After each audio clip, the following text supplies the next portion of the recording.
Hey everybody, this is Perch. It's February and it's like 92 degrees here in Texas, which is just another reason why this is a hellscape.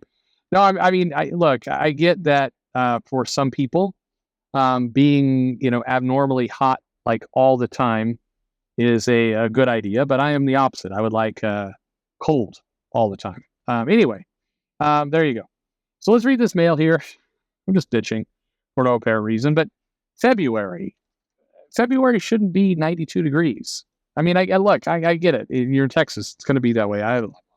But do you want to be 92 degrees in February? If you do, why don't you just move to Arizona and call it a day? Anyway. All right, let's read this mail. Creator pay. Okay. Everybody loves creator pay. We've talked about that a lot lately. I think it's been brought into more sharp focus and more people are kind of getting the point of that conversation. But it says, hey, Perch, I watched a recent video about Larry Hama and the ridiculously low pay for most comic creators make. And it reminded me of a discussion I recently had with my brother. My brother works for Disney, and I was making a suggestion for one of the stores at Disney Springs, an outdoor shopping mall at Disney World property, but not an actual park. Disney Springs was once called Downtown Disney, and then for a brief period of time, this goes back like 20 years, was Pleasure Island. And what's cool about Pleasure Island is for a period of time, it was like adults only. There's one aspect of it where you had to get a van and you had to get carded and you'd go in. And what I remember at this place is they used to do shots down, like a girl would have a bikini and be sitting on a table and you'd put your mouth like at her belly button and they'd pour the shots, down her cleavage basically. And this was at a Disney park and it was amazing. But I got tired of the sweaty tasting alcohol. And so I stopped doing it. No, I'm just kidding. I wouldn't do that. I'm not a germaphobe by any stretch of the imagination, but I don't want to take shots off of a random woman who's had 50 people take shots off of her. I don't think that is not my idea of a good time. But your mileage may vary. Anyway, back to the mail. It says there's a store called the Art of Disney that sells Disney themed art from statues, paintings, posters, sketches, etc. They also have an art station where they often have actual Disney artists come in and draw and interact with customers. I told them they should bring in comic artists occasionally, or maybe all the time, and better yet, every Wednesday to tie in with New Comic Book Day. Not only does it seem like a no-brainer, I told the Disney higher-ups know how little they pay their artists, but they'd be blown away by how little they pay their comic artists. So I asked my brother, how much do you think an artist at Marvel or DC makes per page if they draw and ink it themselves? I have no idea, said my friend. $150 to $200 a page. How many pages in a comic? 22. And do they do more than one book a month? They do if they want to eat. Wow, you said they were a talented professional working for a major company, making little money. I thought you were going to say at least 70 grand. Yeah, the best part, they're all freelance, so they don't even get benefits. Jesus, who do they work for? Vince McMahon? Well, Marvel's not physically fucking them, so no. No, this is, this is before the most recent allegations against McMahon were public. Fair enough, and that's the mail. So, that's the problem. This is the problem. I don't know what you do with all this when those are the rates. You got to make it worth something so you get people in. Well, regardless to your idea, you might ask, by the way, well, why do artists do this? Well, so they can gain a reputation, so they can sell more of their art. And in many cases, when they're not digital artists or they're physical artists, they can actually sell that original art. They can go to trade shows, and if they're popular from doing comics, and they can sell commissions and everything else, that's the gig. And in a lot of cases, the comic art, you've heard from some of the interviews we've done, the comic art that they are able to sell, the original art or the commissions, stack up to more than what the big two pay them. And that's just kind of how the business works. And I think in general, that sums up a deeper level of problem. Because if you take this to its logical conclusion, what's the big problem with the business working this way? Well, you got to think about this from a super capitalist corporate point of view. The problem is that, Marvel doesn't make money off of the original art sales or off of the commissions. They don't, or neither does DC. The publisher doesn't make money off that. And so this creates an interesting dynamic. And I was explaining this to an artist friend, and they'd like never thought of it this way. What incentive is there for Marvel, DC, etc., to create an environment where artists make make good money off off all these things. There's none. In fact, in many cases, it's in a weird way in the publisher's interest to ensure that they do not make a lot of money off of commissions and original art, because that will make them more beholden to whatever wages the publisher is providing and kind of how all that works. I mean, it's not, the mechanics are all off. In order to have a good symbiotic relationship with your creative talent, especially if you're not going to pay them benefits or anything like that, you need to gain something and you need for them to gain something. Well, the way that the world's currently structured, the artist gains a fairly low fee from the publisher. Publisher is able to go get the comics. If you're, certain companies, like if you're Skybound, you don't get royalties.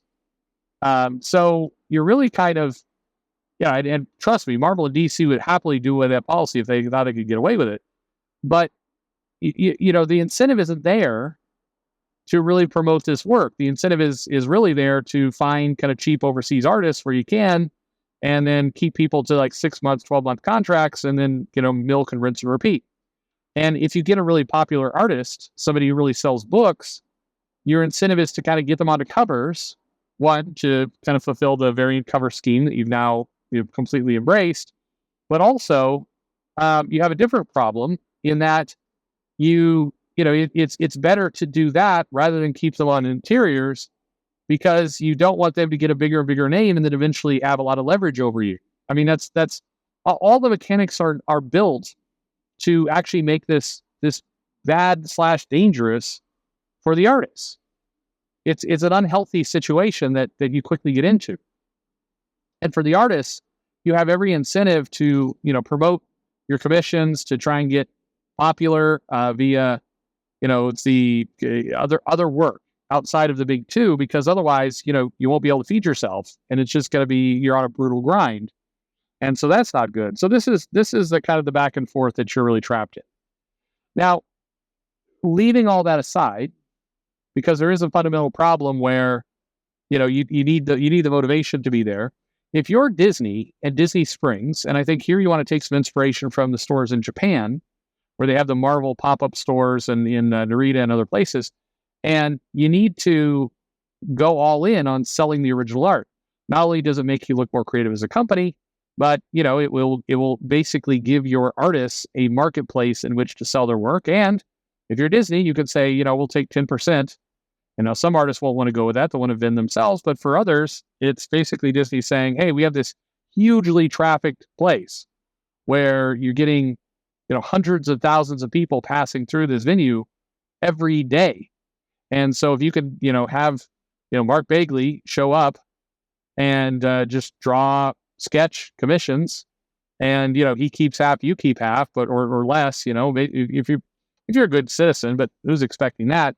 You take 10%, you give Mark 90%, and you set him up there, and, he basically it becomes an attraction. You get to see comic artists do their work. That would make sense if you're thinking about Disney and an attractive venue to bring people, and all this makes logical sense, except for one problem. Disney doesn't care about comics. And, you could argue that fact, and people have, but my proof of this is if you go to Disney Springs today and you go to the Marvel store today, guess what they don't sell in the Marvel store? Now you might say original art, and you're right. They don't sell original art. They also don't sell comics at all. They did for a small period of time. Last time I was there, which was, 2 years ago, they had taken all the comics out. Maybe they've come back. I don't know. But they basically sell toys, T-shirts, MCU type merchandise, and zero. Now, how profoundly strange is it to have a Marvel store that doesn't sell Marvel comics, the origin to a lot of this stuff? And again, if you go to Japan, you go halfway around the world, and there you see original art and comics. You also see T-shirts and all that other stuff, but you see tons of original art and comics. So why is it that Japan is able to do this, and Japan, there's somehow a weird marketplace for original art for comics that have not been printed in Japan? It's not manga original art. It's like they had original art from, comics that were published in the US like 15 years ago. Classic stuff, sure, but also more recent stuff. comic has never been printed in Japan. Why is it Japan is selling that stuff? And, from talking with the people there, selling well, like very popular. And yet in the US, where the comics are published, Disney can't be bothered to have it in the store that is a Marvel store. That's baffling. But this is the whole problem. Nobody has any incentive to actually drive this business. That's the problem. That's the major problem. And until there's actual incentive to make this business work, it will not work. Full stop. You have to, in order for a business to be successful, and this is the ugly, boring part people don't like to talk about, both sides have to feel like there's a benefit or there's at least some kind of win. And if you can't create that, if you can't have a win for everybody, then you will not get participation. You won't get, it won't function.